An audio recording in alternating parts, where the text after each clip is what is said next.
Aujourd'hui, j'ai vu une vidéo d'un escargot qui mange un concombre. Cette vidéo. Et je me suis posé énormément de questions à leur sujet, et c'est vrai qu'ils sont super intéressants.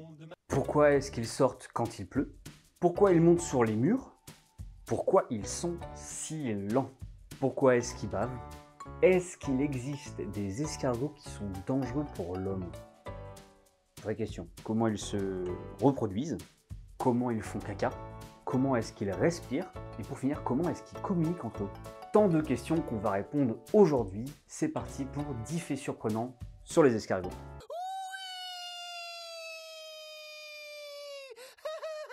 D'abord, avant de commencer tous ces petits faits, je pense qu'il faut faire un petit point sur c'est quoi un escargot. D'abord, les escargots, ils font partie de la famille des mollusques, comme les pieuvres, les seiches et divers autres animaux avec des coquillages en guise de maison, comme la fameuse panope du Pacifique. Oui. On me dit à l'oreillette que vous ne savez pas ce que c'est la panope du Pacifique, et pourtant, la plupart d'entre vous en ont déjà vu. C'est une sorte de coquillage en forme de tub, hein, voilà, tout simplement, où on a plein de vidéos d'Asiatiques qui en mangent sur TikTok, en foutant des grosses claques là. Bref. Les escargots sont des mollusques, et le nom mollusque vient du latin, comme pour changer, et ça vient du mot mollis, qui sans aucun doute veut dire mou. Techniquement, c'est pas faux. Ouais, c'est pas faux. Mais bon, revenons sur nos moutons, enfin plutôt nos escargots. En vrai, on sait même pas combien ils sont. La seule réponse correcte, c'est ils sont beaucoup d'espèces. C'est pas très précis, mais je m'explique avec un exemple, c'est quand même vachement mieux. En 2004, 80 000 espèces sont décrites sur les 200 000 mollusques répertoriés. Mais pour Benoît Fontaine, un biologiste, il pourrait exister entre 5 et 10 millions d'espèces d'escargots avec plus ou moins de différence. Soit autant d'espèces d'escargots qu'il y a d'habitants au Portugal. Je vais aussi vous donner des ordres de grandeur avec le plus petit et le plus grand. Le plus petit escargot fait un peu moins d'1 millimètre de grandeur. Vraiment pas beaucoup. C'est lui, Angustopila dominicae. Alors, ça sert à rien de le chercher d'une parce qu'il est déjà microscopique, mais c'est surtout que tu ne le trouveras pas dans ton jardin. C'est une espèce endémique, c'est-à-dire qu'elle n'est que dans une seule région, et c'est à Guangxi, en Chine. Donc, il va falloir aller loin pour le trouver. Et avec une loupe. Maintenant qu'on a vu le plus petit, c'est qui le plus grand?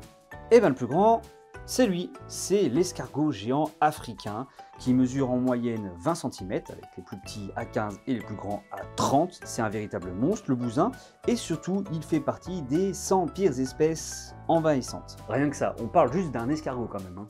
Le mec est recherché par Interpol. Maintenant qu'on a fait un petit tour rapide sur c'est quoi un escargot, les plus petits, les plus grands, je veux des réponses à mes questions. Alors pourquoi les escargots sortent-ils quand il pleut? C'est vrai que comme ça, la question a l'air bête, mais elle a le mérite d'exister. Ils ont tout simplement peur de se dessécher. Alors là, normal, hein, ils sont très humides. Pour eux, c'est un peu une question de vie ou de mort. Quand il fait sec, ils doivent produire du mucus, c'est une sorte de petite bave qui les entoure. Le problème, c'est que pour se déplacer, ils en ont besoin et ça leur coûte cher, très cher, en énergie. Par contre, quand il pleut, c'est la fête. Ils doivent dépenser beaucoup moins d'énergie et peuvent aller beaucoup plus loin, c'est-à-dire à au moins 15 cm, quoi, facile. Pourquoi les escargots montent-ils sur les murs? En réalité, j'ai pas vraiment trouvé de réponse à cette question, que des suppositions et un fait un petit peu marrant à la fin. Des gens disent que c'est pour se cacher par exemple des prédateurs. Mais bon, les escargots, ils peuvent s'enterrer par exemple pour hiberner. D'autres disent qu'ils cherchent la fraîcheur. Mais bon, quand il fait chaud, tu montes pas sur un mur plus proche du soleil, où il fait plus chaud, alors que tu pourrais être en bas du mur caché par exemple dans de l'herbe, ce qui est beaucoup plus humide et beaucoup plus frais. Donc c'est toujours pas ça, hein, mais deux scientifiques rennoises font des études dans les années 80-90 et elles mettent à disposition à tous les escargots qu'elles ont 14 peintures de façade, du persil et leur herbe préférée. Alors pourquoi elles font ça? C'est parce qu'en fait dans l'ouest de la France, à cette période-là, il y a énormément de façades de maisons qui sont abîmées. Et les gens ne savaient pas du tout. Donc elles se sont dit, c'est pourquoi pas des escargots. Elles ont fait des tests avec de la peinture de façade. Et sans surprise, les escargots ont préféré 12 des 14 peintures au persil et à leurs herbes préférées. Donc c'est eux les coupables. Et je me dis aussi que les scientifiques, des fois, ils ont un peu trop de temps à perdre. Mais moi, ça me fait marrer. Pourquoi les escargots sont-ils si lents? Très certainement encore des scientifiques qui s'ennuyaient un petit peu trop dans leur boulot, Et c'est un journal anglais, hein, je vais vous mettre si je le retrouve, ou au moins une image qui ressemble, qui ont fait des études sur ça. Que ce soit les escargots ou les limaces, qui sont des cousins plus ou moins éloignés, se déplacent avec un pied-ventre. C'est une sorte de pied qu'on trouve sous leur corps et qui est alimenté par de la bave, hein, du mucus. Et ça leur permet de se déplacer en se rétractant et en s'étirant. Rétracter, étirer, rétracter, étirer. C'est long, très long, mais c'est un moyen de se déplacer plutôt ingénieux. Pourquoi les escargots bavent? Là, je vous envoie à vous référer à l'anecdote numéro 1 et 3. On va dire que je vais quand même un peu m'étendre un peu plus sur le sujet quand même, sinon ça fait un peu court. La bave permet aussi de faire énormément d'autres choses. Comme on a déjà vu des escargots qui montaient au mur. Mais comment c'est possible? C'est Spider-Man ou quoi le machin? Non, c'est que la bave permet de faire une sorte de petite colle qui permet de monter sur des pentes, des murs, sur divers matériaux, que ce soit du fer, de la brique ou n'importe quoi d'autre. Ça leur permet de faire ça aussi. Elles montent plus de matériaux que Spider-Man. Est-ce que les escargots sont dangereux? Alors pourquoi déjà cette question? Est-ce qu'il y a vraiment des gens qui ont déjà eu peur d'un escargot? Moi, ma plus grande crainte envers les escargots, c'est de rentrer chez moi le soir et d'en écraser un la nuit. C'est dégoûtant. Le truc est tout petit, littéralement. Il n'a pas de crocs ni de griffes. Et pourtant, je connais 2 espèces qui ont déjà posé d'énormes problèmes à l'espèce humaine. Et la première, on en a déjà parlé.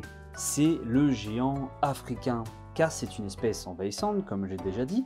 D'une, elle est omnivore, donc elle mange de tout. Elle peut se reproduire 2 fois par mois, c'est énorme. Et à chaque fois qu'elle pond des œufs, elle en pond 200. C'est une armée, le machin. Déjà, vu le nombre, ils détruisent toutes les cultures et transmettent énormément de maladies et de parasites qui peut toucher l'homme. Mais si vous avez peur du géant africain, ne vous tracassez pas. Le plus dangereux n'est pas terrestre, mais bien aquatique. L'escargot cône, eh ben le voilà, il est magnifique et il possède surtout un venin très puissant et qui paralyse instantanément. Ouais, le mec ça rigole pas, c'est dès qu'il est touché, t'es mal. Bon après c'est pro, la plupart du temps c'est des poissons quand même. Mais sur une bonne quantité, il y a déjà eu plusieurs décès d'humains, surtout qu'il n'y a pas d'antivenin pour se soigner. Et le plus drôle, enfin, si on peut dire ça, c'est que ce venin est super utile pour des médicaments. C'est un antidouleur de malade. Il est 10 000 fois plus efficace que la morphine pour soulager. Mais on n'a pas d'antivenin. Bref, si vous allez dans des récifs au niveau du Pacifique, faites attention aux escargots.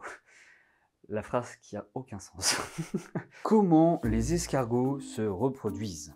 Car oui, une vidéo sans zigouigoui n'est pas une bonne vidéo. Et on pourrait se dire qu'en voyant cet animal, ça va pas être hard.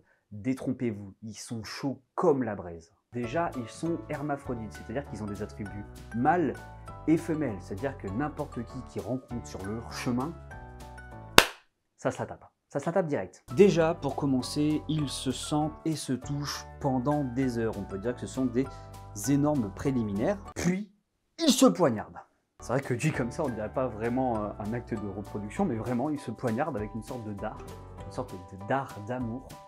Ça me fait vachement penser à la télé-réalité. Mais ça sert à quelque chose, ça sert en fait à les stimuler. Puis ensuite, ils déroulent leur pénis. Donc oui, j'ai bien entendu dérouler.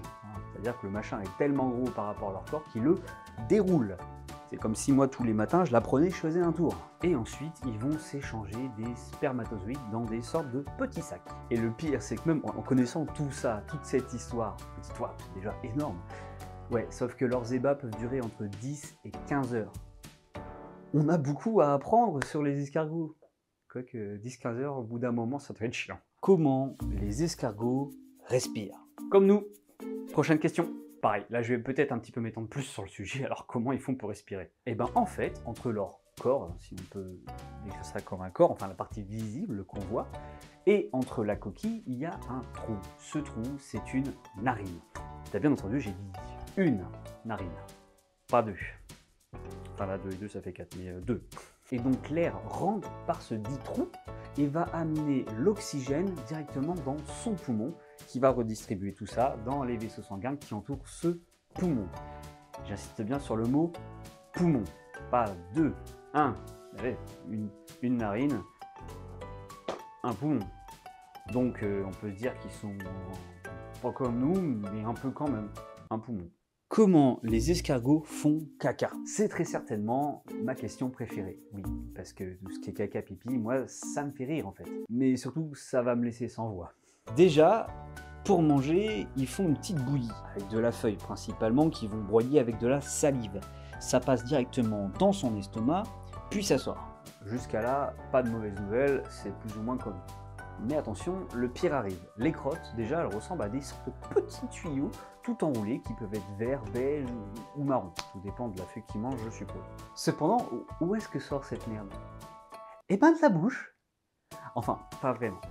Mais on va dire que là, ils ne sortent pas au niveau de la bouche. On a vu qu'ils respiraient par un trou, une sorte dans leur coquille. Mais en fait, leur anus est littéralement situé juste à côté de leur voie respiratoire. Je peux dire donc, sans jeu de mots, que chez les escargots, ça sent la merde. On a parlé de la vie sexuelle des escargots, on a parlé de comment ils respiraient, comment ils faisaient caca, mais moi je me pose une autre question, c'est comment les escargots font pour communiquer. Ils sont littéralement presque aveugles, ils ne peuvent pas parler, ils ne font pas de vibrations, d'ultrasons ou quoi que ce soit pour communiquer. Non, eux ils ont une communication bien à eux. On en a parlé plusieurs fois dans la vidéo, mais ils aiment beaucoup le mucus, une sorte de petite bave bien visqueuse qui laisse derrière eux quand ils se déplacent. Et bien en fait c'est ça leur façon de communiquer à eux. Les escargots en fait en passant derrière la bave d'autres escargots peuvent savoir qui c'est. Déjà ils peuvent reconnaître l'escargot, ils peuvent savoir combien il y a d'escargots dans le coin, est-ce qu'il y en a qui ont envie de se reproduire, etc. Le seul problème c'est que c'est une sorte de circuit fermé, c'est-à-dire qu'ils se suivent un petit peu comme des chenilles processionnaires.